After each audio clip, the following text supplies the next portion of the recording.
Cycle syncing is really trending right now. Whether you've seen it on Instagram or TikTok, if you're curious what it is and whether it's right for you, you're going to want to watch this video. I'm Dr. Lora Shahine. Welcome to my YouTube channel. I'm a reproductive endocrinologist helping people build families for over 15 years, and I love teaching about reproductive health. In this video, you're going to learn all about cycle syncing. You're going to learn what it is, where it came from, how it works, what it claims to do. We'll review some evidence behind it, and you will learn what I think about it as a board-certified OB-GYN and reproductive endocrinologist.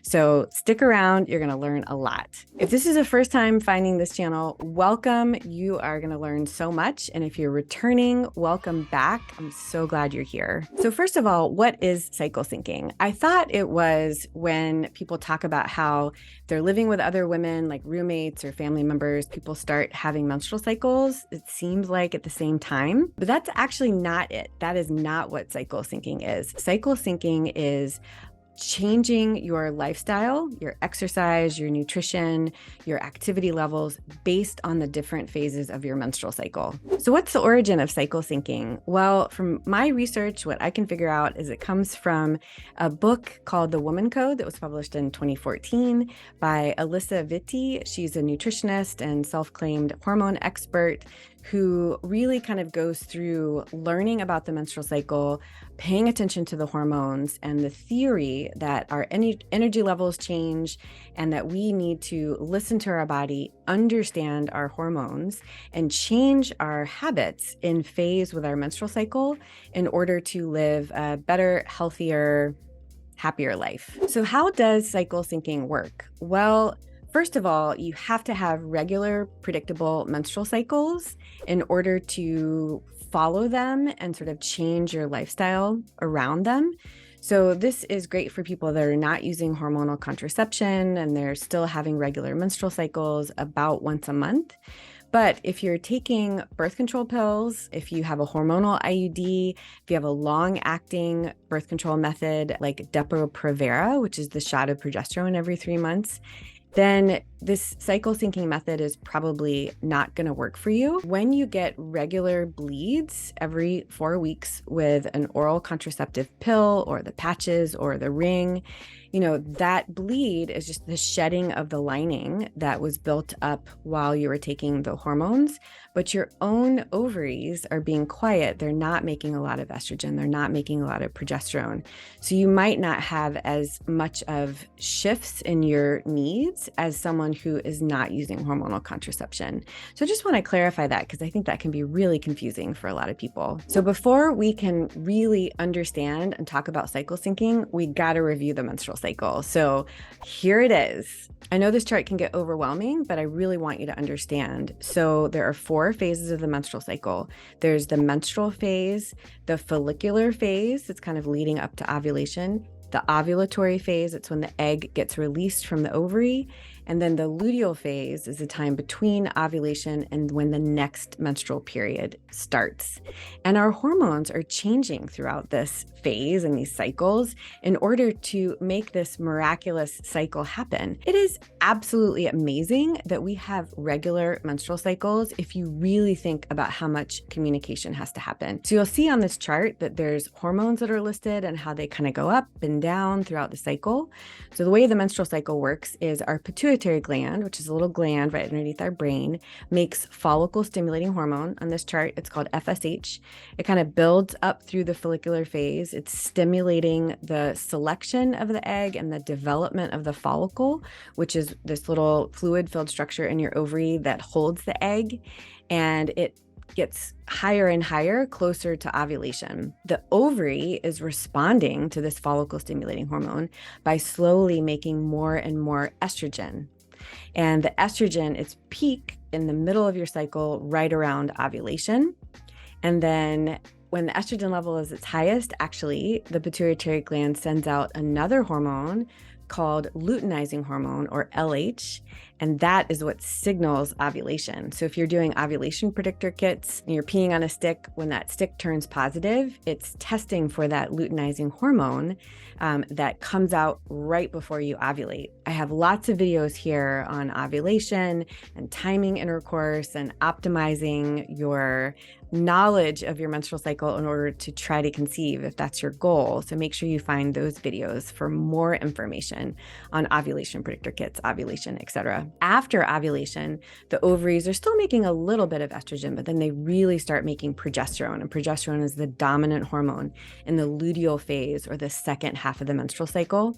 Now, if you get pregnant, so after you ovulate, if the egg and sperm find each other and fertilize and the embryo implants into the uterus, then the implanted embryo stimulates the ovaries to keep making estrogen and progesterone, and that stabilizes the uterine lining. That's why if you're pregnant, you don't get a period. Now, if you are not pregnant, there's no stimulation to the ovaries, so they stop making estrogen and progesterone. That is what leads to the shedding of the lining of the uterus, and that is the menstrual flow, and that is the period.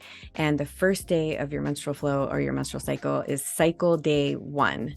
So I know I took you to biology class or health class, but you know what? This stuff is so important. We did not learn this well, and it's so cool to be able to share this with you because you need to learn about your body. So then, what does cycle syncing mean? It means changing your exercise, your nutrition, your activity level based on your hormones, based on which phase of the menstrual cycle that you're in. So here is a great image. It's the beginner's guide to cycle syncing, and let's go through it. The first phase of the cycle is the menstrual phase. This is when you're bleeding. It's when all the hormone levels are drop and they're lowest, and your energy level is the lowest. So you want to choose exercise that is low intensity and choose foods that are warming, like soups, replenishing, and are giving you iron and B12 back. So you're trying to match what your hormone levels are doing or what your energy level needs. So your menstrual cycle is a time of rest, low impact exercise like yoga, low impact rides on your Peloton if you have one of those, walking,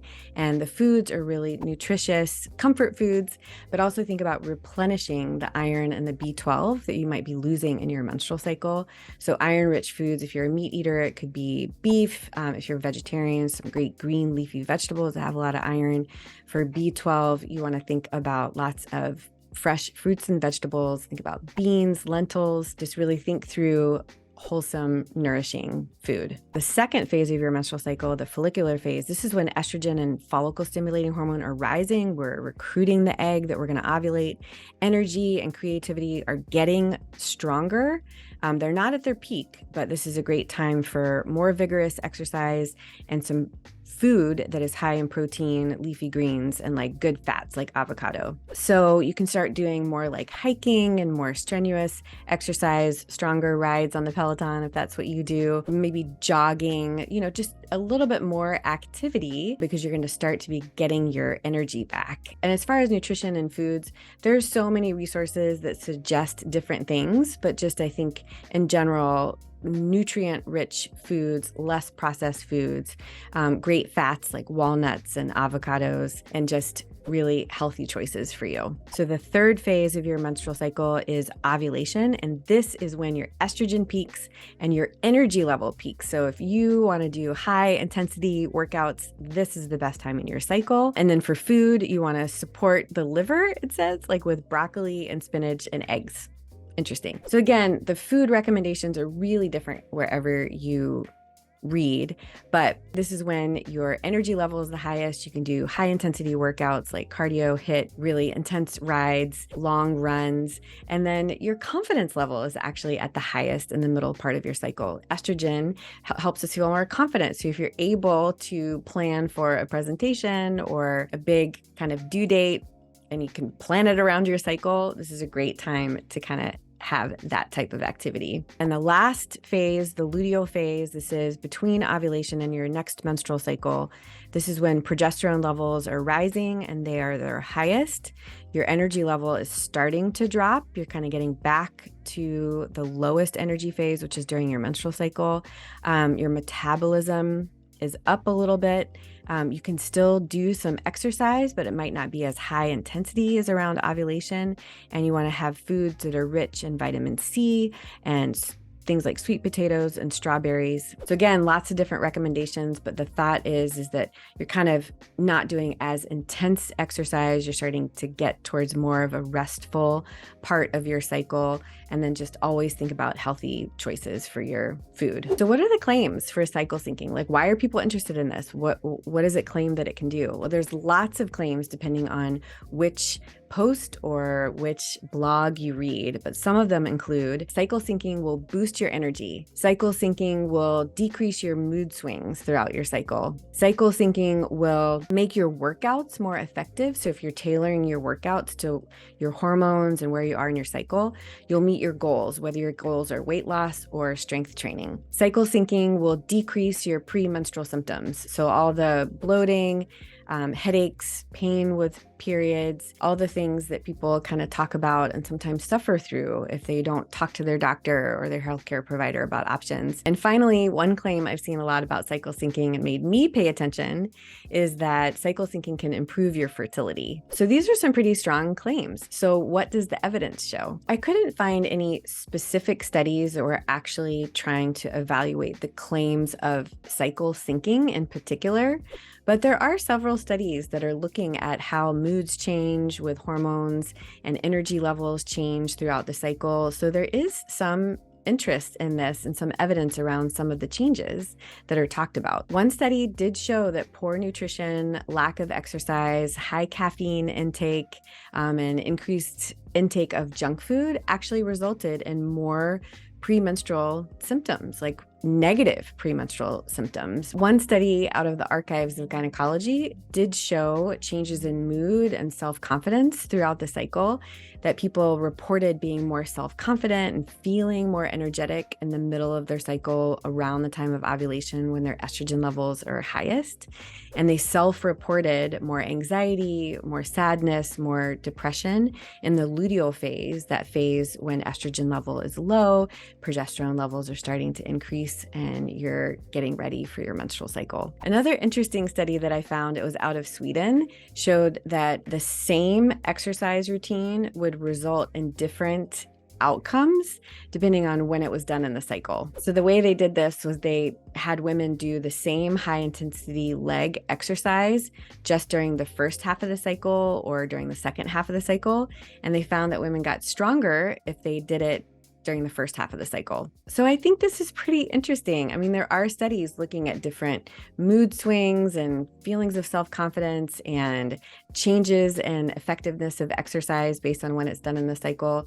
It's pretty interesting. So far you've learned a lot about cycle syncing in this video. You've learned what it is, the origin of it, how it works, what it claims, and then we've reviewed some evidence to kind of look at interest in these proposals. So now, what do I think? As a double board certified OB-GYN and reproductive endocrinologist who lives, breathes, talks about hormones all day, what do I think about cycle syncing? Well, I think there's some pros and cons. So first, the cons. I get a little nervous when I see really strong claims being made on social media, like cycle syncing will fix every problem that you have surrounding your mood and cycle and bleeding and pain and all these things. Like, I would love for people to find ways to get relief of these symptoms. I kind of think to myself, like, gosh, that's amazing, but I don't want that to be a substitute for talking to a doctor. If someone's having irregular cycles, I would start with an evaluation and testing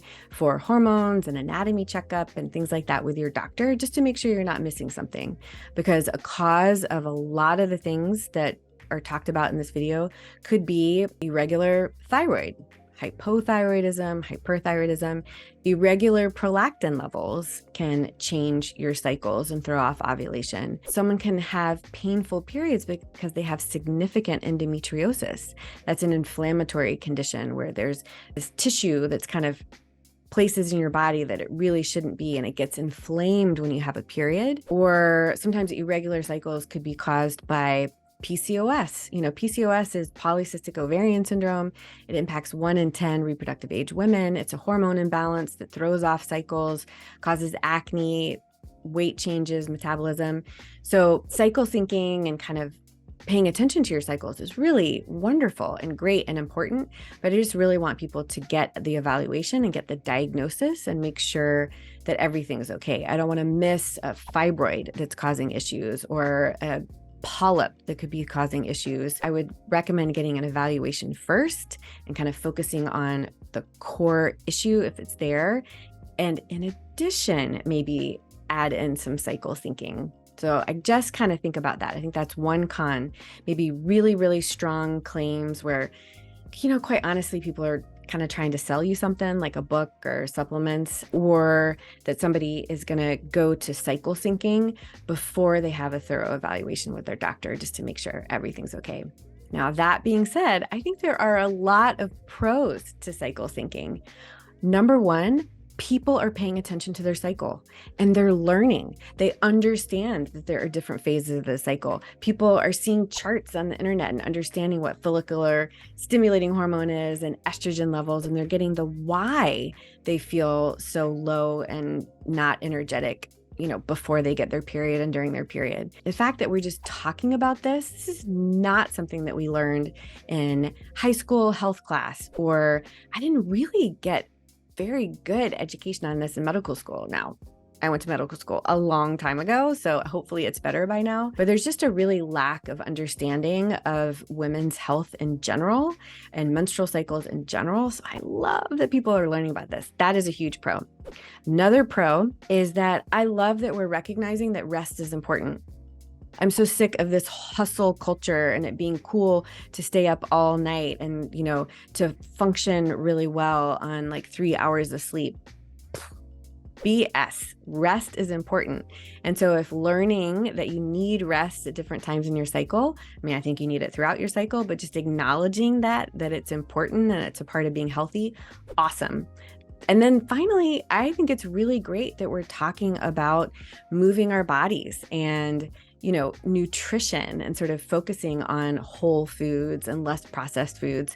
I think that is a wonderful pro and absolutely fantastic. So I know that's a lot of information. So let's recap. So first of all, cycle syncing is changing your lifestyle, your exercise, nutrition, activity level based on the 4 different phases of your menstrual cycle, recognizing that your hormone levels change and your needs change throughout your cycle. It originated from Alyssa Vitti, a nutritionist and self-proclaimed hormone expert, in her book Woman Code from 2014. It basically works on changing your exercise level, changing your nutrition throughout the cycle. It can claim to increase energy level, balance mood swings, help with premenstrual symptoms. And as far as helping with fertility, I think it is great. You do need to time intercourse around the time of your menstrual cycle. And so learning about your menstrual cycle is one of the best ways to figure out how to conceive without assistance for me. And I talk about that in a lot of other videos. And then finally, we reviewed the science and reviewed what I thought. I think that it's not a substitute for seeing a doctor, but cycle syncing can teach you a lot about your body and helps you focus on exercise, moving your body, and great nutrition. So I am pro learning about it. I think it's very interesting. I hope you learned a lot from this video. I've got lots of other videos here that I'm going to pull up on ovulation and baby making, intercourse, things that you can learn about your own cycle. I know that those videos are going to help you too. Like this video if you learned something, comment with questions that you have, and subscribe to this channel so you can learn more.